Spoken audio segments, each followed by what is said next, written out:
déjà, nous sommes ici à Pleucamer. Pleucamer, c'est une grande commune. Et c'est bien sûr le grenier du Koufo. Nous avons la commune de Lalo, nous avons la commune de Torboucon, nous avons la commune de Dogo. Et nous avons adoré quelque part là-bas. Ça s'anime très bien, Pleucamer. Et voici, nous sommes là. Et tout à l'heure, nous allons prendre la parole, arracher la parole à quelques habitants de cette ville, de cette commune. Et nous allons nous adresser aux femmes, nous allons nous adresser aux jeunes, nous allons nous adresser également aux hommes qui sont sur le parc quelque part là-bas. Et donc voilà, suivez-moi pour le reste. On y va. Nous allons et du encore et holy et diable et de wa donner à quoi ho et holy. Tu dois changer déjà. Donc Pleucamer change déjà. Oui. Ça change. Parle-nous un peu de ça. Qu'est-ce qui a changé à Pleucamer? Dis-nous ça. On a cassé les marchés pour dire qu'on va contrer. Ça là, ça va déjà. On a des nions de cao. Et mon ami veut vite sur le lalo. Il y a une grâce à mes coins, il y a une matin va s'arrêter. Et il y a donc là. Donc il y a pas mon logo. Bon, l'accès ici, on ne peut pas dire que ce n'est pas praticable. Parce que s'il faut comparer ça à d'autres milieux, on peut dire que ici, ça va mieux. Parce qu'il y a d'autres milieux qui ne sont pas du tout accessibles comme ce que vous avez traversé avant d'être ici. Cantine. Ah, bien ici, de manger, tata, gâteau, toquin, tout manger. Bon, je partir au champ. Okay. Ou bien. Alors, bonjour monsieur le maire. Bonjour monsieur le journaliste. Alors, nous sommes dans votre commune. Nous avons fait le tour. Vous avez l'équipe des envoyés spéciaux chez vous. Merci beaucoup, merci monsieur le journaliste. D'entrée de jeu, permettez-moi de présenter toute ma gratitude aux envoyés spéciaux d'Authentique TV qui ont bravé vraiment toutes les difficultés pour être jusqu'à Pleucamer, pour nous prendre dans l'improvisation ce matin. Et nous tenons quand même à leur dire merci d'avoir pensé à nous. Alors monsieur le maire, est-ce que je vous demandais de nous présenter disons la commune de Pleucamer? Vous savez, la commune de Pleucamer est une commune du département du Koufo avec 8 arrondissements. 8 arrondissements Okay. De plus de 130 000 habitants. Oui. Une population que nous avions tout le plaisir de dire que c'est le grenier du Koufo, Oui. qui produit assez de cultures vivrières et dont la première culture d'exportation constitue les oranges, les belles oranges de Pleucamer. Également, vous savez, aujourd'hui, en dehors des oranges, il y a la tomate. Okay. La tomate. La tomate, le piment, le niébé, Oui. constituent assez de produits qui permettent à nos populations de survivre quand même à leurs besoins. Déjà, selon l'autorité, comment ça se porte un peu sa commune?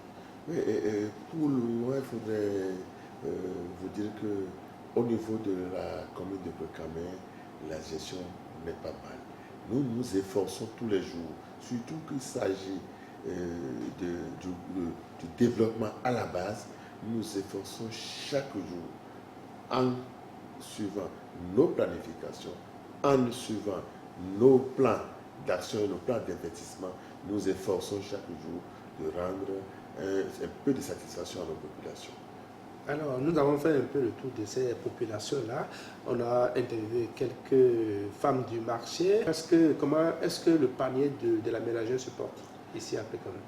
Bon, le panier de la ménagère à Pleucamer aujourd'hui, nous pouvons dire que le panier se porte bien, à merveille, non.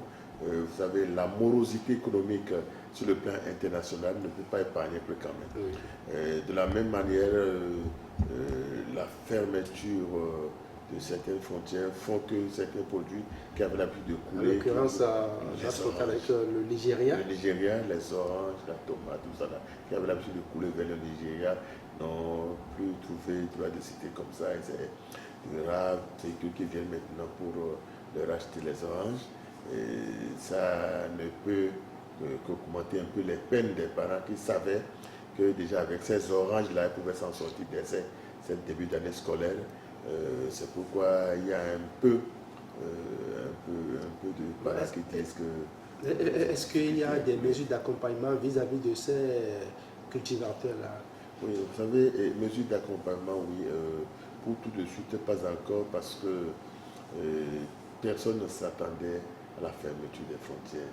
Donc, c'est des situations qui viennent d'arriver et qui méritent déjà des réflexions. Nous sommes en train de mettre sur pied un comité de réflexion qui doit proposer dans le budget 2019 une action qui doit aller à l'endroit de ces parents qui aujourd'hui sont plutôt victimes de manque à gagner suite à ce jour-là et à cause de la mévente des oranges. Alors, les populations également se sont plaintes des voies d'accès, des voies de T7 entre les différents villages de la commune de Klekame. À ce niveau-là, qu'est-ce que vous avez à répondre à ces populations-là? Les populations ont entièrement raison de se plaindre de l'état des voies, puisque notre niveleuse qui servait au temps de nos petits sœurs à entreprendre ces travaux, la niveleuse est tombée en panne. Les négociations sont en cours avec le livreur afin de permettre de mettre sur pied cette niveleuse qui pourra nous permettre de continuer à réparer les pistes et entretenir les pistes. Mais qu'ils nous souviennent que nous faisons partie, nous avions un projet pastier que nous entretenions les pistes et également nous-mêmes au niveau des FADEC, non affectés consorts, nous arrivons à cibler certaines pistes que nous entretenons juste pour permettre l'écoulement des produits vers les marchés. Est-ce que la mairie n'a pas pris des dispositions parallèles à cette panne de niveleuse pour pouvoir soulager les peines de ces populations-là? Justement, c'est pourquoi je dis que certains fonds sont envoyés, des marchés sont lancés pour l'entretien de certaines pistes. Ce n'est plus à une grande envergure, mais compte tenu des moyens que nous avions, nous arrivons quand même à entretenir certaines pistes rurales qui permettent par exemple à nos paysans d'évacuer les produits agricoles vers le marché. Est-ce que vous avez des démarches pour attirer les investisseurs au niveau de la commune de Klekame? Oui, démarches, oui, il faudrait la productivité d'abord. Il faudrait que les gens puissent produire. Pour que les investisseurs arrivent, il faut qu'ils arrivent à investir dans un domaine donné. Et pour qu'ils puissent le faire également, il faudrait que l'investisseur soit rassuré que son installation se fera sur un site qui est un site sécurisé. Et c'est pourquoi, avec l'accompagnement du projet La VNG qui est parti, nous avons déjà fait l'état des lieux de l'agglomération centre et les démarches sont en cours pour mettre sur pied l'association des propriétaires fonciers, l'AIF, qui ont des intérêts fonciers, pour que nous puissions, par rapport au secteur par secteur, on a déterminé 5 secteurs, par secteur, on puisse, par secteur, demander le titre foncier de ce secteur-là et commencer le remembrement ou le lotissement afin de permettre de déterminer, de sécuriser les terres et permettre aux habitants de venir quand même construire. Oui, parlant des lotissements, est-ce que ça va prendre encore du temps? La population doit attendre encore jusqu'à quand pour que ces lotissements-là puissent démarrer concrètement? Oui, vous savez, avec le nouveau code foncier domanial, les lotissements ne se font plus comme ça se faisait avant. Il faut une démarche. Oui, expliquez-nous. Nous avons fini avec l'état des lieux. Oui. Donc, nous sommes en train de constituer l'association des intérêts fonciers, c'est-à-dire l'AIF. Ceux qui, dans la zone, dans ce secteur-là, ont de la terre, c'est eux qui se regroupent, forment, mettent sur pied un comité, une cellule qui pilote le lotissement avec l'accompagnement de la mairie. Et c'est ceux-là qui doivent eux-mêmes aller prendre le titre foncier de ce domaine-là, titre foncier commun. Et lorsque le lotissement sera fini, on commence à attribuer la parcelle à chacun ira chercher à base du titre foncier commun. On va essayer de trouver un sou et titre foncier émanant du titre foncier commun de ce secteur-là. C'est pourquoi il faut mettre sur pied cette association d'intérêt foncier. Il faut faire beaucoup attention pour que les escrocs ne s'infiltrent pas, pour que ceux qui n'ont pas de terre, mais qui veulent corriger les parapluies de terre, ne s'infiltrent pas. Et pour le faire, il faut des sensibilisations, puisque c'est eux-mêmes qui doivent financer les travaux. Et il faut des millions. Il faut sensibiliser pour que des partenaires puissent accompagner ces associations-là. Et c'est à l'état que nous nous trouvons actuellement avec le Cameroun. Ok, d'accord. Donc, vous rassurez la population que bientôt, bientôt les travaux vont être lancés. Oui, puisqu'on a fait la restitution secteur par secteur avec le plan de chaque secteur, ils ont vu que c'est déjà là, il faut mettre à l'ordre sur toutes ces associations-là. Et c'est à ça, et mobiliser les moyens nécessaires pour lancer le remembrement, parce que nous sommes dans une agglomération, on ne peut plus parler de lotissement, pour commencer le remembrement au niveau de certains secteurs et commencer le lotissement dans ces secteurs où il n'y a pas d'habitation. Bon, dans nos constats, dans nos détours dans la ville, nous avons constaté qu'à un niveau donné, au niveau d'un marché, c'est le marché secondaire où je n'ai pas bien gardé le nom, il y a un peu l'insalubrité qui règne un peu à mettre sur le territoire du marché. Qu'est-ce qui ne va pas à ce niveau-là? C'est un marché annexe nouvellement qu'on est en train de mettre en place. Oui. Et par rapport à cela, il était dit que on devait déplacer les vendeurs d'oranges, ne devaient pas amener l'orange dans le marché. C'est des pots de vente au niveau de certains secteurs vers les champs que nous avions décidé de commercialiser l'orange. Mais comme malgré tout ce que l'association des producteurs d'orange, la tournée, les organisations dans les arrondissements, ils ont maintenu à amener toujours l'orange dans le marché parce que nous ont dit, attendez, nous allons finir d'améliorer la place là, faire le remblai, nettoyer, mettre tout, afin que vous ne puissiez commencer par vous installer. Ils n'ont pas voulu, malgré l'accompagnement que nous avions donné à l'association des producteurs d'orange pour être écoutés, ils n'ont pas voulu. Et tout le monde converge les oranges là pour être vendus. Une fois, et ce n'est pas seulement le jour du marché, c'est presque tous les jours. Et avec l'état, c'est pratiquement un bas-fond, avec l'état, la nature de ce sol, quel que soit l'entretien qu'on fait. Par la mairie de Pleuc-Camé. Alors, pourquoi est-ce que vous avez fait ça? Ces infrastructures visent à renflouer les caisses ou bien à soulager la population? Les deux. Les deux dans la mesure où nous, la commune de Pleuc-Camé, dans sa vision de développement, nous nous sommes dit c'est fort possible que tôt ou tard, l'État va se désengager des FADEC fonctionnement. Oui.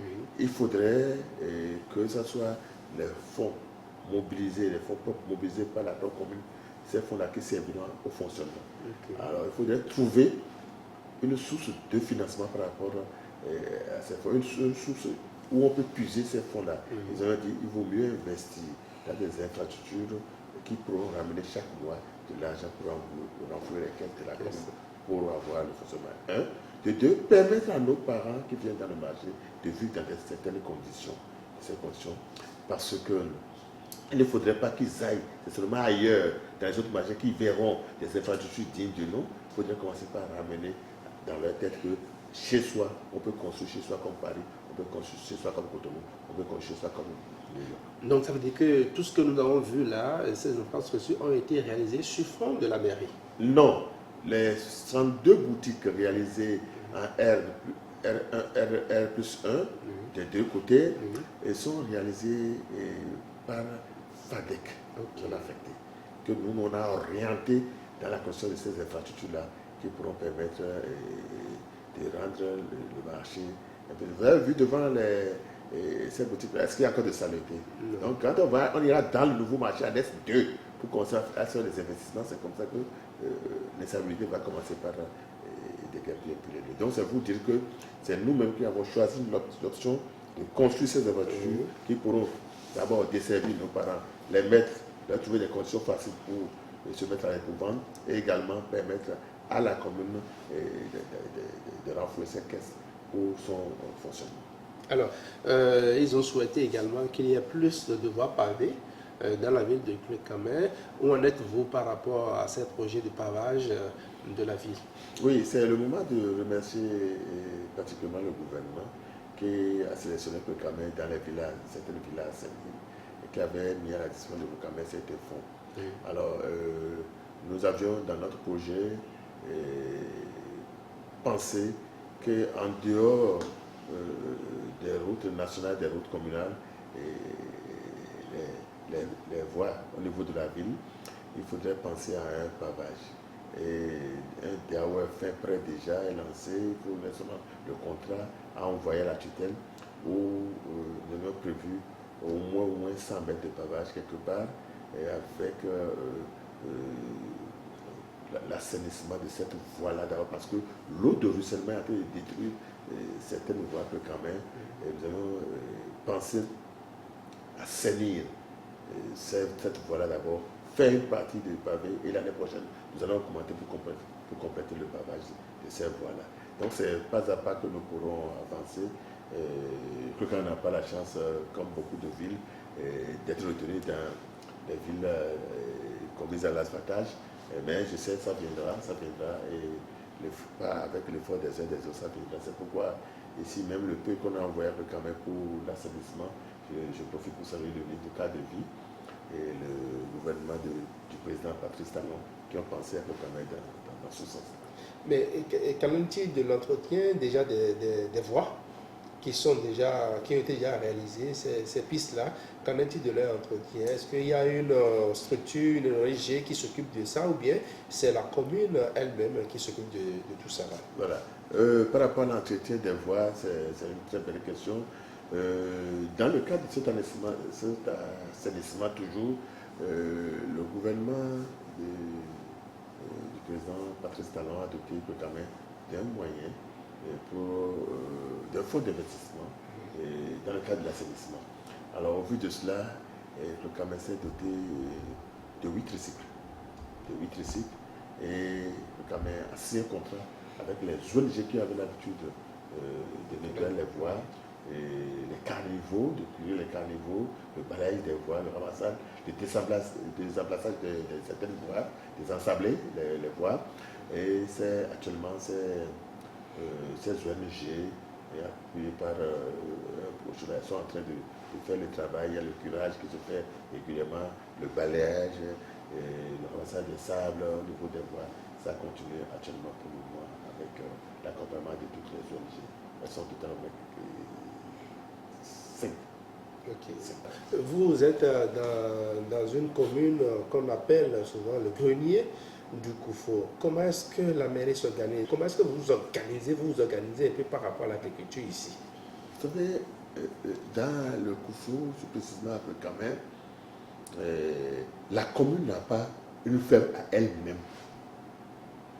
Mais la politique de la commune, c'est à travers les différents programmes et projets, accompagner nos paysans dans l'amélioration de la productivité sur tous les plans. Il y a Padma, il y a Poca, il y a un peu de tout. Vous voyez, suite aux difficultés déjà que connaissent nos parents sur l'écoulement de l'orange, l'État béninois, à travers le ministère de l'Agriculture, a pensé donner une autre vision à la production fruitière qui caractérise notre zone en venant lancer la production du mangue Kenta.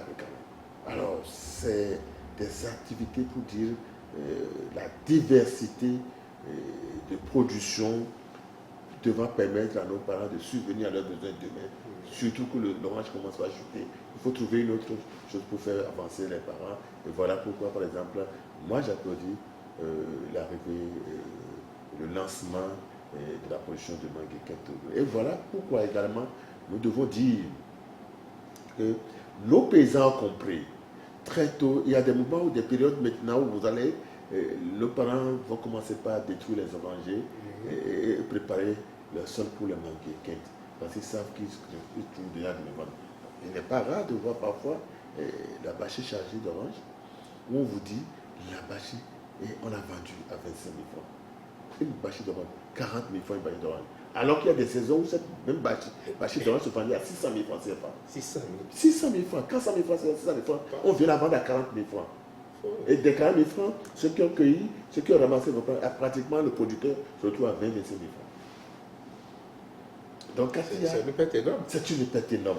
Voilà où il faut diversifier la production, la monoculture. Et voilà pourquoi moi je dédie satisfaction au ministère de l'Agriculture qui a pensé à la commune du Cameroun en lançant la production. Mais est-ce que là maintenant, parce que ce qui nous tue aussi en Afrique, c'est qu'il n'y a pas les moyens pour transformer. Regarde toutes ces oranges qui ont été cueillies, qui devaient peut-être, on devait convoyer quelque part. Voilà, il y a une situation où on ne pouvait plus les convoyer. Pourquoi est-ce que la ville, la mairie ne peut pas organiser la transformation sur place, les oranges, un jus d'orange, un jus de quelque chose? Est-ce qu'on ne peut pas manufacturer les choses? Oui, voilà, c'est une très belle question. Et je pense que c'est le souci de tout le Bénin actuellement, où l'essentiel n'est plus la production, l'essentiel c'est la production et la transformation. Et je pense qu'au plus haut sommet de l'État, les gens s'y battent. Et à la base également, les gens s'y battent. Mais il faut vous dire que pour la transformation ou pour l'écoulement de certains produits, il faudrait certaines dispositions à la base des produits d'abord. Il faut que nos produits remplissent certaines conditions. Moi, je dis, ce que nous avons commencé par faire pour les exportations, peut-être, il faut chercher à voir si on peut produire ces oranges bio qui peuvent être acceptés sur le plan international et facilement. Mais si chaque fois il faut mettre de l'engrais chimique, il faut mettre ceci, l'exportation de certains produits, nous en avons produit beaucoup de choses, mais qui ne pourront pas dépasser les frontières de l'Afrique pour être consommées ailleurs. Et je sais, le gouvernement en place, l'actuel ministre de l'Agriculture, à qui je dis chapeau, est en train de faire beaucoup dans ce sens-là. Oui, dans ce sens-là, il est en train de faire beaucoup. Je le connais particulièrement. Il est en train de faire beaucoup pour que, au niveau de l'agriculture, la perfection se sente pour pouvoir donner la performance de l'exportation. Je compte beaucoup un peu sur lui. Ok, d'accord. Et il y a aussi l'autre secteur qui marche aujourd'hui, c'est d'abord le secteur de l'élevage également, disons la pisciculture également, qui sont des secteurs en vogue aujourd'hui. Est-ce que dans la commune de Koulé-Kamel, nous avons de ces infrastructures-là? Oui. Infrastructure, oui. Nos parents et certaines associations ont été récemment dotés des moyens pour permettre l'élevage, pour accroître l'élevage des poissons, des petits ruminants, des poulets, ainsi de suite, par le projet PADMA et POCA. Alors, nous sommes en train d'aller un peu au terme de notre entretien avec l'autorité communale. Et nous avons parcouru pas mal de sujets. Alors, selon vous, monsieur le maire, quel est ce sujet-là qu'on n'a pas abordé, qui vous tient à cœur et que vous devez aussi forcément aborder à nos chers téléspectateurs? Et vous savez, lorsqu'on vient dans une commune où on est en train d'embrasser un peu de tout, c'est le domaine de la santé. Le domaine de la santé qui semble, à mon avis, qu'on n'a pas du tout abordé. La santé, c'est un problème, surtout avec la lutte contre les piqueurs sauvages. Nous avions senti que les centres de santé ont commencé par avoir assez de problèmes par rapport à l'effectif des patients. C'est quoi on appelle les piqueurs sauvages là? Les cliniques non autorisées, des gens sans expérience qui ouvrent les cliniques, qui soient comme bon le sang. Ok, les piquets sauvages. Alors, dans les esprits maintenant. Voilà. Alors, avec la fermeture de ces cliniques-là, les centres de santé ont commencé par recevoir d'affluence. Et il faudrait y réfléchir pour voir comment il faut trouver un peu de permanence, un personnel pour faire tourner C'est ça. plein temps ces centres de santé, surtout les hôpitaux de zone, les centres d'arrondissement, où la seule femme est là, et toutes les nuits, elle va travailler toute la nuit, le jour elle revient. Bon, d'ici à là, lorsque la fatigue vient, l'accueil devient très mauvais. Oui, c'est ça. Parce que la fatigue vient, l'accueil devient très mauvais. L'arrogance prend le dessus. De prendre des suites tout de suite. Donc il faudrait que le gouvernement réfléchisse par rapport à comment faire pour, même s'il y a quelques agents de santé, sages-femmes, infirmiers d'État à recruter, afin de rendre encore un peu plus fluide le traitement des malades. Voilà. Alors, quelle a été votre plus grande prouesse depuis que vous avez pris les rênes de cette mairie-là? Votre plus grande prouesse, c'est quoi? Ma plus grande prouesse, c'est de pouvoir disposer de l'état des lieux de la grande agglomération de Pleucamé. Parce que Pleucamé n'a jamais été loti. La plus grande prouesse également encore, c'est de pouvoir finir les 32 boutiques là, R+1. Et ce que ma plus grande prouesse, c'est de pouvoir mettre à la disposition des écoles maternelles de Pleucamé d'infrastructures pour l'éducation de base. Tout se joue avant 6 ans. Si nous ne mettons pas les petits-enfants de 3, 4, 5 ans dans des conditions pré-apprentissage à la maternelle, nous ne pourrons pas parler d'un bon apprentissage, du succès d'un bon apprentissage à l'école primaire. Et moi, je m'invertis pour ça à ma qualité d'ancien inspecteur d'enseignement maternel et primaire. Alors, quel vous a marqué négativement depuis que vous êtes à la tête de la mairie? Et négativement, ce qui m'a le plus marqué, c'est la chute vertigineuse de la mobilisation des fonds propres due à la mévente de certains produits que vous connaissez très bien, qui faisaient de Pleucamé la commune qui mobilisait plus de ressources. Exemple? Les oranges, et également la tomate, tout ça là, pour dire que négativement, ce qui m'a le plus marqué, c'est la mauvaise mobilisation, la chute de la mobilisation des ressources propres, surtout dans l'état de développement local. Alors, nous sommes pratiquement à la fin. Vous allez viser là-bas, tout droit, l'objectif de cette caméra, et vous allez dire ce que vous avez sur votre cœur à votre population. Alors, c'est parti. Oui, vous savez, la population de Pleucamé est une population très docile à laquelle je m'attache beaucoup. Et tout mon souhait, c'est que nous restons ensemble, nous unissons, que nous conjuguons nos efforts ensemble pour le développement de notre communauté, la communauté de Pleucamé. C'est à cette seule fin que nous pouvons parler de citoyens. Ok, d'accord. Merci beaucoup, monsieur le maire. Je rappelle que nous sommes dans la commune de Pleucamé pour le tout premier numéro de votre émission Envoyés spéciaux, et nous sommes avec le maire Gabriel Togbevi. Alors, merci de nous avoir suivis et on se dit à très bientôt, à très vite pour un autre numéro, certainement dans une autre commune, pourquoi pas du Koufo. Oui. Inch'Allah.